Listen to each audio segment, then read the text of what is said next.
اعوذ باللہ من الشیطان الرجیم بسم اللہ الرحمن الرحیم. ناظرین محترم سلام علیکم ورحمۃ اللہ وبرکاتہ. میں آپ کا میزبان سید شارف حسین رضوی حاضر ہوا ہوں. ایک بار پھر سے آپ کا استقبال ہے. امید کرتے ہیں کہ خیر و عافیت سے ہوں گے انشاءاللہ. آج کا یہ پروگرام ہم لے کر ماہ مبارک رمضان. ہم ایک بار پھر سے اپنے ان ناظرین کی خدمت میں عرض کرتے چلیں کہ جو حضرات ہمارے اس پروگرام میں نئے آئے ہیں, پہلی بار تشریف لا رہے ہیں, ان سے گزارش کرتے ہیں کہ ہمارا یہ پروگرام جو چل رہا ہے یہ ماہ مبارک رمضان کے سلسلے میں یعنی اس کے احکام کے سلسلے میں چل رہا ہے, اور ہمارا موضوع ہے مبطلات صوم, یعنی وہ چیزیں کہ جو روزے کو باطل کر دیتی ہیں. اور اسی موضوع پر ہمارے ساتھ موجود ہے گفتگو کرنے کے لیے ہمارے استاد حجت الاسلام والمسلمین عالی جناب مولانا سید شاہد رضا سونوی صاحب قبلہ. آئیے ہم آپ حضرات کو مولانا سے روشناس کراتے ہیں. السلام علیکم ورحمۃ اللہ وبرکاتہ. وعلیکم السلام ورحمۃ اللہ وبرکاتہ. قبلہ آپ کا ہمارے اس پروگرام میں خیر مقدم ہے, اور ساتھ ہی شکر گزار ہیں کہ آپ نے یہ موقع فراہم کیا اور آپ یہاں پر تشریف لائے. یہ ہمارا شرف ہے.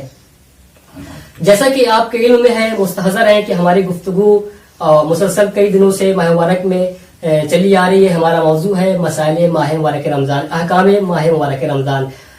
اور ان احکام میں سے کون سے احکام پہ گفتگو ہو رہی ہے؟ مبطلات صوم پہ, یعنی ایسی چیزیں کہ جس سے روزہ باطل ہو جاتا ہے.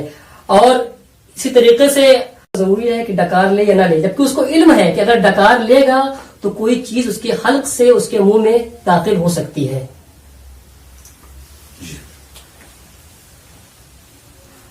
بسم اللہ الرحمن الرحیم وبہ نستعین وهو خیر الناصر ومعین وصلی اللہ علی محمد وآلہ الطاہرین واللعن الدائم علی اعدائهم وغاصب حقوقهم وظالمیهم اجمعین. اما بعد فقد قال الحکیم واتقوا اللہ ویعلمکم اللہ واللہ بکل شیء علیم.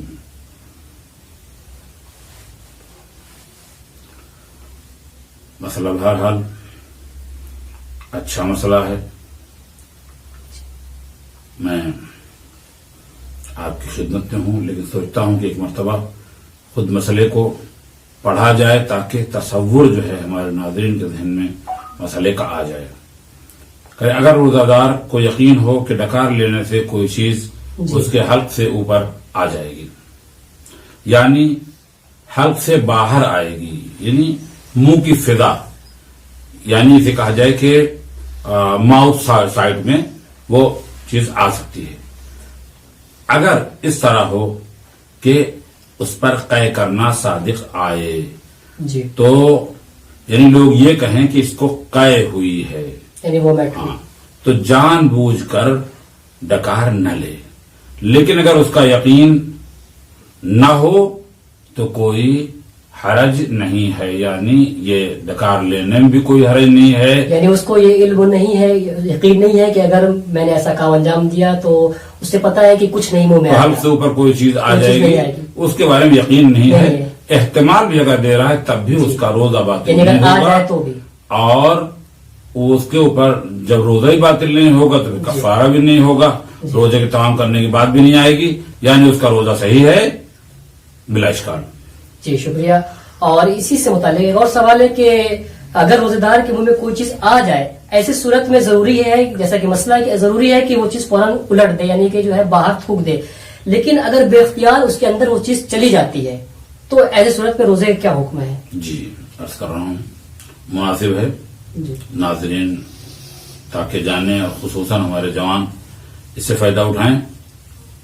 مسئلے کی صورت اس طریقے سے ہے کہ اگر روزہ دار ڈکار لے اور کوئی چیز اس کے حلق یا منہ میں آ جائے جی, تو ضروری ہے کہ اس کو باہر الٹ دے, اور اگر وہ چیز بے اختیار اندر چلی جائے جی تو اس کا روزہ صحیح ہے. جی قبلہ شکر گزار ہے آپ کے. اب یہاں سے ہمارے جو مسائل ہیں, ہماری گفتگو ہے کہ ان چیزوں کے احکام جو روزے کو باطل کرتے ہیں, جن سے روزہ باطل ہوتا ہے. اگر کوئی انسان جان بوجھ کر ان چیزوں کا استعمال کرے کہ جن سے روزہ باطل ہوتا ہے, جو 8 چیزیں بیان کی گئی مبطلات صوم میں سے, اگر ان میں سے ان 8 چیزوں میں سے ایک انسان ہے, ایک شخص ہے, روزے دار شخص ہے, کہ جو کوئی ایک چیز بھی انجام دے جان بوجھ کر، تو ایسی صورت میں روزے دار پر اس کے روزے پر کیا حکم ہے؟ جی عرض کر رہا ہوں، مسئلہ اچھا ہے۔ اگر کوئی انسان جان بوجھ کر اپنے اختیار سے وہ کام انجام دے رہا ہے جو روزے کو باطل کرتا ہے تو اس کا روزہ باطل ہو جائے گا۔ اگر جان بوجھ کر یہ کام انجام نہ پائے تو پھر اس میں کوئی حرج نہیں ہے، یعنی اس کا روزہ باطل نہیں ہوگا۔ جی شکریہ۔ اور اسی سے متعلق ہمارا اور سوال ہے کہ اگر روزے دار بھول کر کوئی ایسا کام کرے جو روزے کو باطل کر دیتا ہے، لیکن پھر اس کے بعد اس نے سوچا کہ اب تو روزہ باطل ہو گیا، یعنی پہلے اس نے ایک کام انجام دیا، مثلا اس نے کوئی چیز کھا لیا، بھولے سے پانی پی لیا، اب اسے لگا کہ ہم نے پانی تو پی لیا ہے، اب ہمارا روزہ تو باطل ہو گیا، پھر اس نے جان بوجھ کر اور پانی پیا یعنی اور چیزیں کھائیں، تو اب ایسی صورت میں اس کے روزے کا کیا حکم رہے گا؟ ظاہر سی بات ہے کہ ایک انسان اگر بھول کر کوئی چیز کھا لے یا پی لے جی تو اس کا روزہ باطل نہیں ہوتا ہے، لیکن وہ اپنے عقیدے میں اپنے فیتھ میں یہ سمجھ رہا تھا کہ اب تو ہم نے کھا ہی لیا ہے، جی مثلا 2 چاکلیٹ، تو اب تو روزہ ہمارا باطل ہی ہو گیا، اور اس نے اٹھایا اور 2-4 چاکلیٹ اور کھا لی، عمدن کھا لی، یقیناً اس کا روزہ باطل ہو جائے گا۔ جی شکر گزار ہیں آپ کے۔ اور ایک اور سوال ہے کہ اگر روزے دار کے گلے میں اس کے حلق میں کوئی چیز زبردستی ڈال دی جائے تو یہاں پر اس کے روزے کا کیا حکم ہے؟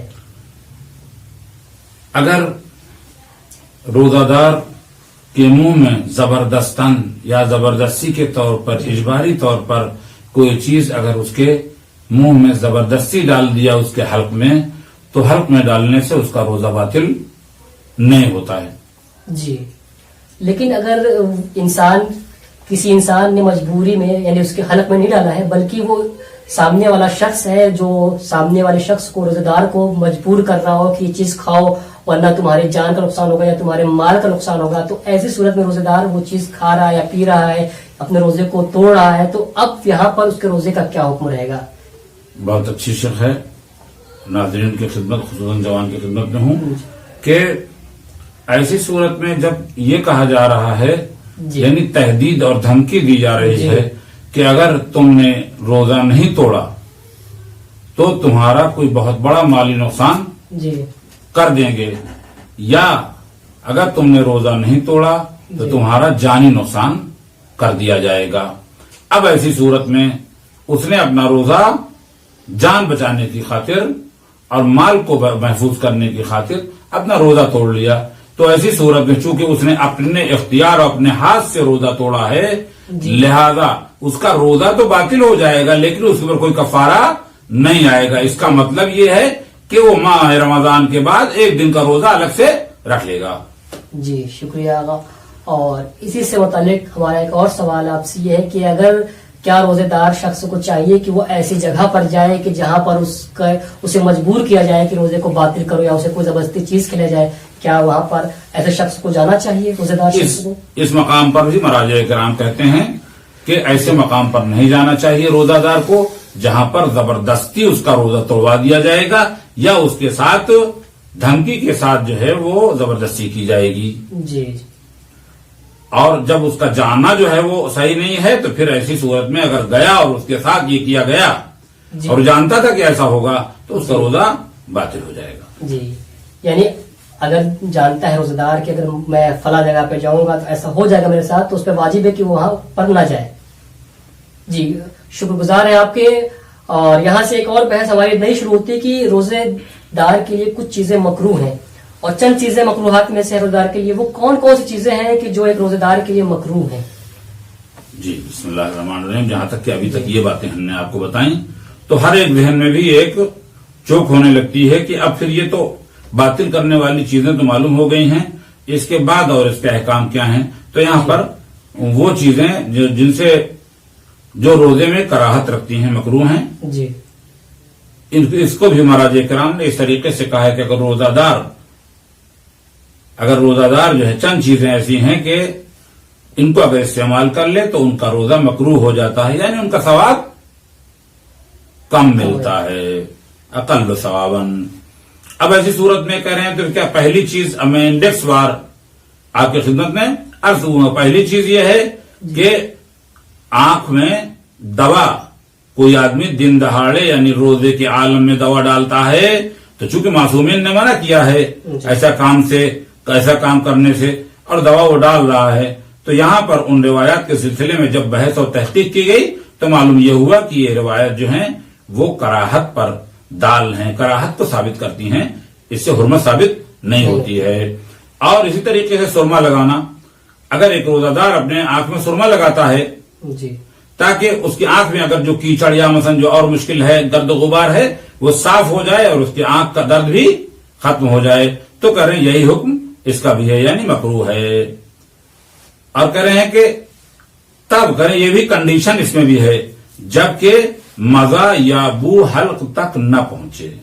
جی اگر آنکھ میں دوا ڈالنے کا مزہ یا سرما لگانے کا مزہ یا اس کی بو جو ہے وہ اگر حلق تک پہنچ جائے تو روزہ باطل ہو جاتا ہے، لیکن کہہ رہے ہیں اگر یہ حلق تک نہ پہنچے گا اس کا مزہ تو روزہ باطل نہیں ہوگا بلکہ مکروہ ہے۔ دوسری چیز یہ ہے کہ ہر ایسا کام انجام دینا کہ جس سے خون جو ہے وہ مثال کے طور پر خون کا لینا، خون نکالنا، یا حمام جانا کہ حمام جانے سے کیا ہوتا ہے بدن میں ذوق پیدا ہو جاتا ہے، زیادہ حمام کہنے بیٹھے رہو۔ قبلہ معاف کیجیے گا، بیچ میں شمع خراشی کر رہا ہوں کہ حمام جانا، یہاں پہ کون سا حمام مراد ہے؟ باتھ روم، جسے جو آج کل اردو میں حمام کا مطلب نکلتا ہے باتھ روم، یہاں ہم لوگ نہاتے ہیں، کیا یہ وہ والا حمام ہے یا پھر کوئی اس سے حمام سے مراد کوئی دوسرا حمام ہے؟ حمام یہاں پر اس مسئلے میں حمام وہی چیز ہے جہاں پر انسان جو ہے نہاتا ہے۔ جی اب اسی کو جو ہے باتھنگ روم کہیں، باتھ روم کہیں، جو اگرچہ آج کل باتھ روم جو ہے وہ جی ٹوائلٹ اور باتھ روم دونوں کو ایک ساتھ باتھ روم کہا جاتا ہے، لیکن بہرحال یہ حمام جہاں پر نہایا جائے، غسل خانہ، جی غسل خانے میں جا کے انسان بیٹھے اور پانی اپنے اوپر ڈالتا رہے تو کہتے ہیں اس سے بدن میں چونکہ ذوف ہوتا ہے، لہذا معصومین اہل بیت علیہ السلام نے اس سے منع کیا ہے۔ جی شکریہ۔ ایسی تیسری چیز وہ ہے کہ ناک میں انسان دوا ڈالے، جی تو کہیں ناک میں دوا ڈالنا مکروہ ہے، البتہ اگر یہ نہ جانے کے حلق تک پہنچ جاتی ہے، یعنی اگر حلق تک پہنچ جانے کا یقین ہے تو وہی بات جو اوپر کہی تھی پہلی والی بات میں کہ اس کا حلق تک پہنچ جائے تو اس کا روزہ باطل ہے۔ اصل یہ ہے کہ اس کو پتہ نہیں ہے کہ یہ حلق تک پہنچے گی کہ نہیں، تو ایسا کرنا، ناک میں دوا ڈالنا مکروہ ہے۔ صحیح۔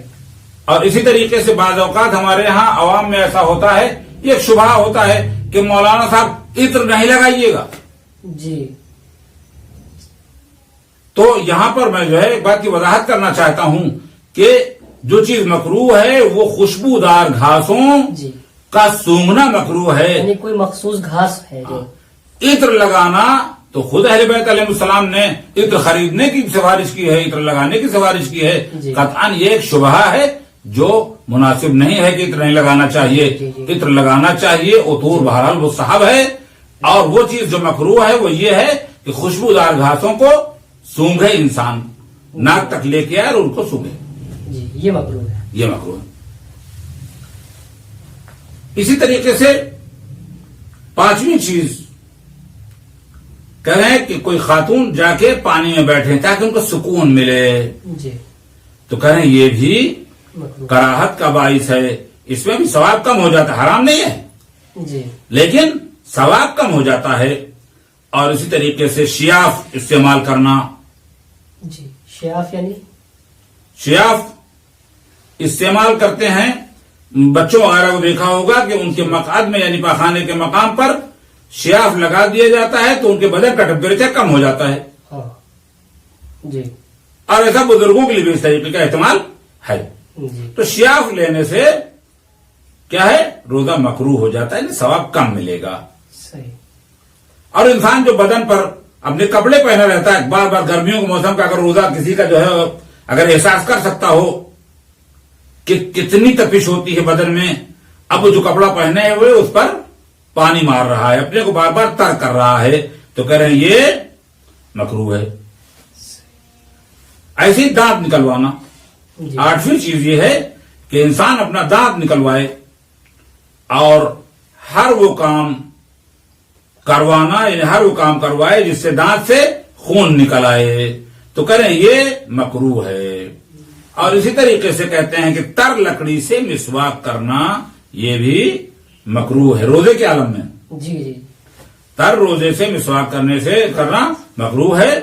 اور بلا وجہ پانی یا سیال چیز کو منہ میں ڈال کے خوب گھمائے تاکہ منہ کی خشکی ختم ہو جائے، تاکہ مثلا جو ہے وہ منہ میں تری برقرار رہے اور اس کو پیاس نہ لگے. تو کہنے ایسا عمل کیا ہے، یعنی 10ویں چیز یہ ہے کہ یہ مکروہ ہے روزے کے اس اثر کو، روزے کے اس ثواب کو جس کے لیے خود خدا نے کہا ہے کہ روزہ تم نے میری وجہ سے رکھا ہے تو میں خود جزا بن جاؤں گا اس روزے کے لیے.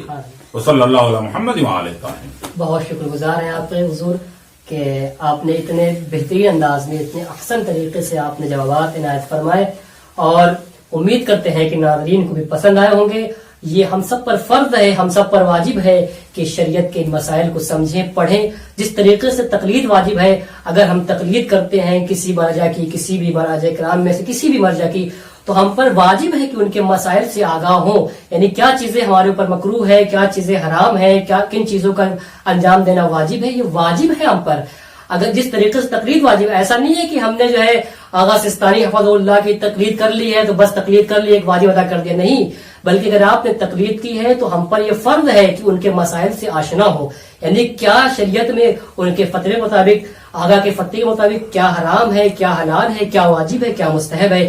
اور انہی سب چیزوں کو ہم نے مد نظر رکھتے ہوئے یہ پروگرام شروع کیا ہے تاکہ مومنین اس بات سے آگاہ ہو جائیں کہ آغا کے نزدیک، آیت اللہ سستانی حفظ اللہ کے نزدیک کیا چیزیں حرام ہیں، کن چیزوں سے ہمیں بچنا چاہیے، کن چیزوں کو ہمیں اختیار کرنا چاہیے. اور ساتھ ہی شکر گزار ہے قبلہ کے کہ آپ نے ہمیں بہت اس طریقے سے ہماری بات پہ آپ لبیک کہتے چلے آئے ہیں، اور آپ نے اپنا قیمتی وقت ہمیں دیا. اور ناظرین کی خدمت میں ایک بار پھر سے چلتے ہیں. ناظرین آپ حضرات کی بھی شکر گزار ہیں کہ آپ مسلسل ہمیں سنتے چلے جا رہے ہیں، اور امید کرتے ہیں کہ اس سے استفادہ ضرور کر رہے ہوں گے. خدا آپ سب کو اپنی حفظ و امان میں رکھے. بالخصوص آج کل جو اس وبا کا دور ہے، اس بیماری کا دور ہے، اللہ آپ سب کو اپنی حفظ و امان میں رکھے. خدا آپ سب کی حفاظت فرمائے. انشاءاللہ پھر دوبارہ حاضر ہوں گے، اسی موضوع کو آگے بڑھائیں گے. فی الحال اب یہاں پر ودا چاہتے ہیں، وقت ہو چلا ہے کہ آپ سے ودا چاہیں. انشاءاللہ پھر دوبارہ حاضر ہوں گے ایک نئے ایپیسوڈ کے ساتھ، ایک نئے پروگرام کے ساتھ. تب تک کے لیے اپنا خیال رکھیں. فی امان اللہ. خدا حافظ.